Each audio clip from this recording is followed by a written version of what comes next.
कोई काम किया जाए और वह किस स्तर का रहा, उसकी गुणवत्ता क्या रही, उसमें कमियां क्या रहीं, इस पर अगर कोई राय मिले यानी फीडबैक मिले तो वह काम की गुणवत्ता में सुधार का एक सबसे बेहतर जरिया होता है।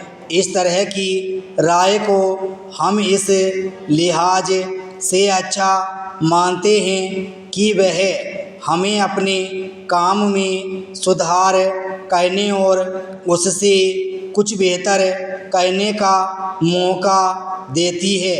हालांकि कुछ लोग अहम के दायरे में सिमटे होते हैं, वे इस तरह की राय को चोट की तरह की देखते हैं, मगर सच यह है कि काम पर ईमानदार राय मिलना काम को बेहतर बनाने का सबसे कारगर उपाय है।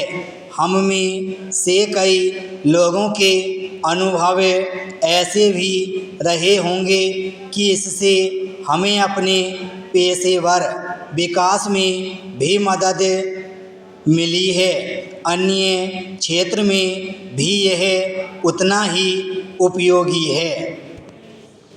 विडंबना यह है कि यह बात बहुत कम लोगों को हजम होती है। राय मिलने को अक्सर लोग नकारात्मक तरीके से लेते हैं। इसका कारण को समझने का प्रयास किया जाए तो यह शायद हमारी संस्कृति का हिस्सा ही नहीं रही है। इसलिए लोग अपने काम को हमेशा पूरा मानते हैं और इस पर आने वाली राय को आलोचना के रूप में देखते हैं। यही वजह है कि अक्सर लोग राय देने से कतराते हैं।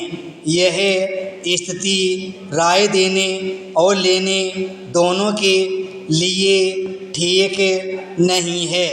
इसका हर्जाना हम सभी को भरना पड़ता है, क्योंकि इससे अपने कुछ नया सीखने और नया सोचने की संभावना को हम खुद ही खत्म कर देते हैं, जबकि अपने काम पर मिलने वाली राय को एक अवसर की तरह देखना चाहिए।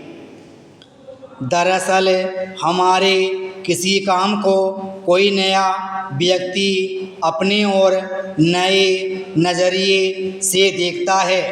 ऐसे में जो बिंदु और विचार अभी तक छूट रहे थे, उन बिंदुओं को वह उसमें शामिल करने की सलाह देता है। इससे हमारा काम और इसकी गुणवत्ता पहले की अपेक्षा और अधिक बेहतर होती है। सवाल है कि इस विकल्प को बंद क्यों करना। जिस तरह हम स्कूल में कई सारी नई बातें सीखते हैं, वैसे हमें यह भी सीखना होगा कि किस तरह से किसी इंसान के जीवन में यह मायने रखता है कि उसे एक व्यक्ति के रूप में और बेहतर बनाना है।